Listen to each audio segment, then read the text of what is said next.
Marcos capítulo 5. E chegaram ao outro lado do mar, a província dos Gadarenos. E saindo ele de um barco, lhe saiu logo ao encontro dos sepulcros um homem com espírito imundo. Então os discípulos passaram por uma tempestade e chegaram na província dos Gadarenos. E assim que eles chegaram ali, saiu ao seu encontro dos sepulcros um homem com espírito imundo. Então sepulcro era tipo assim, de um cemitério, de um lugar onde as pessoas eram enterradas. Saiu um homem com um espírito imundo ali, já em direção a Jesus e os seus discípulos, o qual tinha sua morada nos sepulcros, ou seja, era tão atormentado que ele morava no lugar dos mortos, vivia e morava no lugar onde era feito para enterrar os mortos. Nem ainda com cadeias o poderiam alguém prender. Tentaram prender ele, tentaram guardar ele, mas a força dele era tão grande que ninguém podia prender. Porque tendo sido muitas vezes preso com grilhões e cadeias, as cadeias foram por eles feitas em pedaços, e os grilhões em migalhas, e ninguém podia o amansar. E andava sempre, de dia e de noite, chamando, clamando pelos montes e pelos sepulcros, e ferindo-se com pedra. Quando viu Jesus de longe, correu e o adorou. Preste atenção nisso. E clamando com grande voz, disse-lhe: Que tenho eu contigo, filho de Jesus? Jesus, filho do Altíssimo, conjuro-te que por Deus que não me atormente.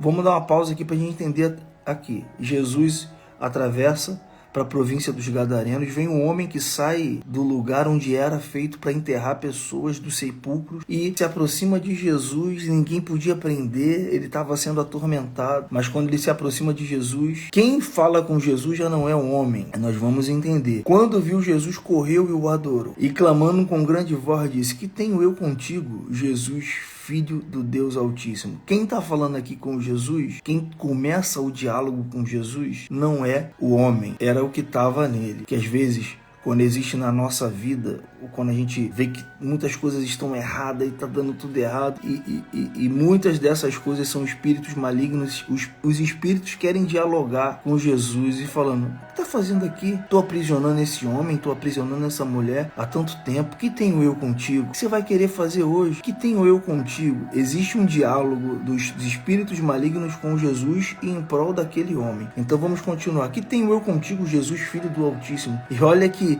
prostrou e adorou, ou seja, o próprio espírito maligno sabia com quem ele estava lidando. O fato, Jesus ainda não tinha falado nada, e os espíritos malignos que estavam naquele homem olharam para Jesus, correram e adorou, e começou um diálogo entre os espíritos e Jesus. Aí disse: Não quero que me atormente, ou seja, deixa eu continuar aqui aprisionando esse homem. Deixa eu continuar deixando ele morando no local onde as pessoas são enterradas. Deixa eu continuar fazendo com que ele automaticamente se fira com as pedras, que ele clame em alta voz. Deixa eu continuar maltratando esse homem. Então não me atormente. E Jesus fala para ele: Sai desse homem, espírito imundo. Ou seja, a conversa não foi muito longa não, né? Os espíritos falaram muito para Jesus, mas Jesus simplesmente, com o objetivo de transformar a vida daquele homem, falou: Sai desse homem, espírito imundo. E perguntou-lhe: Qual o teu nome? E ele respondeu dizendo: Legião é o meu nome, porque somos muitos. Eu sempre gosto de frisar algumas situações e alguns textos, e a gente entender por que às vezes Jesus faz algumas perguntas, né? Tudo que Jesus fez e faz, e as perguntas, tem um motivo, tem um porquê, e ao longo da nossa vida, ao longo da nossa história, a gente vai buscando aprender ou entender. E como eu sempre digo, não é uma verdade absoluta.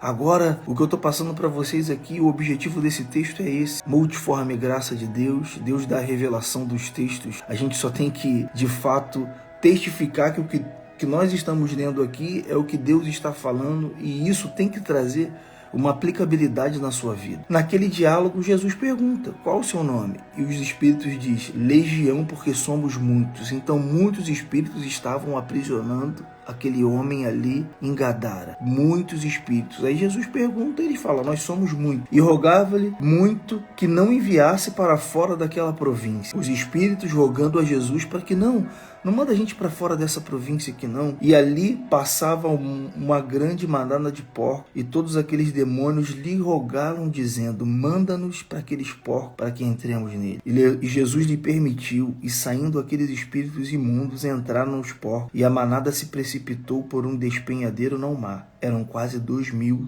e afogaram-se no mar. O texto não me dá essa informação, mas se nós pensarmos, quase 2.000 porcos, se os espíritos entraram em cada um dos porcos, a gente vai ver que num homem só tinham quase 2.000 espíritos imundos. A gente pode entender que uma legião, quase 2.000 espíritos imundos se apossando ali das áreas da vida daquele homem e comandando tudo. Ele não tinha vida, vivia nos sepulcros, vivia uma vida distante de Deus e totalmente desconectada da sociedade. E aí Jesus ele deixa aqueles espíritos ir para os porcos se precipitam ao mar, e aí a gente começa a entender que algo impressionante, né, nesse texto. Um homem estava preso, não consegue dialogar com Jesus. Quem dialoga com Jesus são os espíritos imundos, dizendo que tenho eu contigo, deixa eu ficar aqui, deixa eu continuar aprisionando ele, deixa eu continuar aprisionando ela, eu não quero largar, eu tenho um propósito de destruir a vida dele, destruir a vida dela e tal. Aí Jesus simplesmente fala: sai desse homem, que quase 2.000 espíritos, sai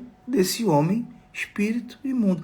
A autoridade de Jesus tão poderosa e tão gigantesca. Jesus estava com a essência do Pai, do Espírito Santo do seu lado. Sai desse espírito, sai desse homem, espírito imundo.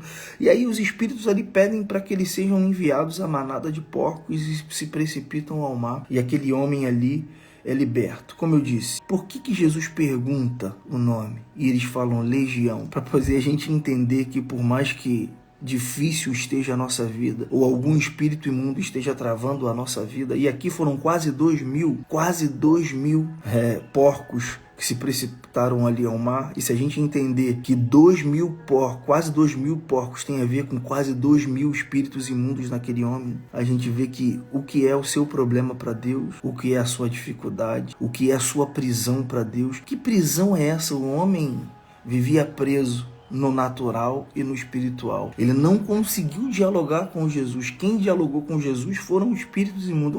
Olha que loucura, né? A prisão dele era tão grande que quem dialogou com Jesus não foi o próprio homem, foram os espíritos. E aí, aqueles espíritos entram naqueles porcos, os porcos caem no mar, e todos aqueles demônios lhe rogavam, dizendo: manda para aqueles porcos. E Jesus lhe permitiu. E os que apacentavam os porcos fugiram e anunciaram na cidade, nos campos, e saíram muitos a ver aquilo que tinha acontecido. Ué, que isso? O homem que vivia lá em cima clamando, preso em correntes, ninguém podia prender, cheio de demônios, cheio de espírito imundo. Alguém liberta esse homem, mas manda com que aqueles espíritos fossem para os porcos e os porcos se precipitam ao mar? Que história é essa? É aquela chamada fofoca. Vamos lá saber o que está vendo? Vamos lá. E aí muitos vieram ver o que tinha acontecido. E foram ter com Jesus e viram que o endemoniado que tivera legião, assentado, vestindo perfeito juízo, e o temeram. Então, peraí. Eu estou vendo esse homem há muito tempo aprisionado, esse homem muito tempo com a vida travada. Só que agora eu estou vendo que houve uma transformação. Não importa qual que foi a história. O que importa é que o homem foi transformado. Só que aí depois eles conheceram a história. Olha aqui, ó. E temeram. E os que aquilo não tinham visto contaram o que aconteceram ao endemoniado acerca dos porcos e começaram a rogar que saíssem dos seus termos. Quanto vale a libertação de uma pessoa? Aqui, a libertação de uma pessoa teve o valor de aproximadamente quase 2.000 porcos que morreram. Eu vou ser sincero para vocês, eu não consigo entender por que Jesus permitiu que os espíritos imundos entrassem nos porcos e os porcos se precipitassem no mar. A gente pode pensar aqui mil coisas. Se Jesus de repente mandassem aqueles espíritos imundos saírem daquele homem e não entrassem no porcos, eles iam entrar em outra pessoa, aprisionar outra pessoa. O texto não diz isso, é uma hipótese que a gente está tendo aqui. Mas Jesus permitiu que aqueles espíritos imundos entrassem naqueles porcos e aqueles porcos caíssem no mar. Houve ali para aquela província um prejuízo financeiro. E aí, a pergunta que eu digo: quanto vale a libertação de uma vida? O povo, ao invés de ficar feliz, porque aquele homem que ninguém poderia resolver o problema dele, mas Jesus foi ali e resolveu, eles, quando ouviram acerca dos porcos, eles falaram assim: ó, se afasta aqui das nossas terras, você trouxe um prejuízo financeiro para as nossas terras. Como nós vamos fazer agora? Nós tínhamos os porcos, como nós vamos fazer agora? E Jesus fez o quê? Saiu da terra. Jesus saiu daquela terra literalmente, porque o povo, ao invés de celebrar a libertação de um homem que ninguém podia prender ou libertar, eles olharam para os porcos que tinham caído no mar, chegaram ali a morrer aqueles porcos, eles não entenderam. Aí a pergunta que eu faço é: será que naquela província outros milagres não poderiam acontecer? Será que naquela província outras pessoas também não estavam aprisionadas, mas aí elas pensaram: quer dizer que para eu ter a libertação de um ente meu querido que está aprisionado lá em casa com um espírito imundo, será que eu também vou perder? Eu tenho um animal, eu tenho um porco, eu tenho um bode, eu tenho uma vaca. Será que Jesus vai mandar aquele espírito ir para alguma dos meus animais e eles vão morrer? Não.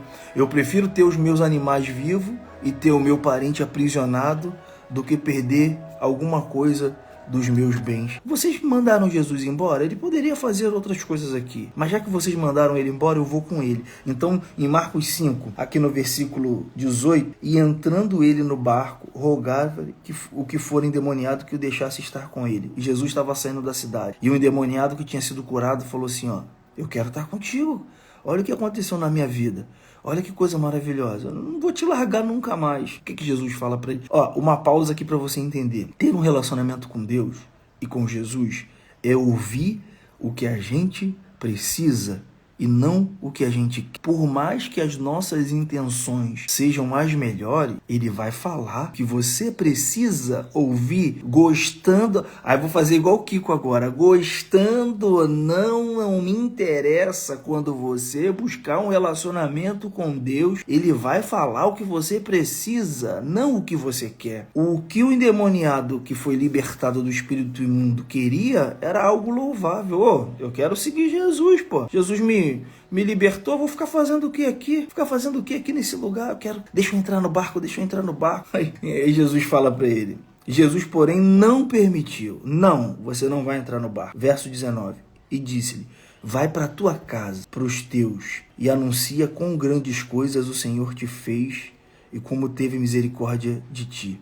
Posso falar uma coisa aqui? Vou falar porque eu sei o que é isso. Algumas pessoas que estão nessa live de repente passaram por isso e vai doer. Você se converteu e agora alguém na igreja falou que você tem que estar na igreja de segunda a domingo. Deus fez algo maravilhoso na sua casa, na sua vida tal. E você agora não, segunda, terça, quarta, quinta, eu tô o tempo todo de... E a tua casa, tua família, os teus amigos, as pessoas que ainda não tiveram o milagre e a revelação que você tem. Será que Jesus foi que falou para você ficar o tempo todo ali do lado dele no templo? Não, agora eu só quero adorar. Mas tem um povo lá que também precisa de libertação. Tem um povo lá que precisa de apenas um testemunho que Deus fez na sua vida. Jesus, ele poderia ter feito diversas outras coisas na vida daquele homem que foi liberto, mas uma coisa que Jesus fez bastou para que Jesus falou: tu não vai me seguir não. Teu lugar aí, com a tua casa, com a tua família, com os teus. Ele começou a anunciar em Decápolis quão grandes coisas Jesus lhe fizera, e todos se maravilharam. O endemoniado foi liberto, e depois da sua libertação ele: eu quero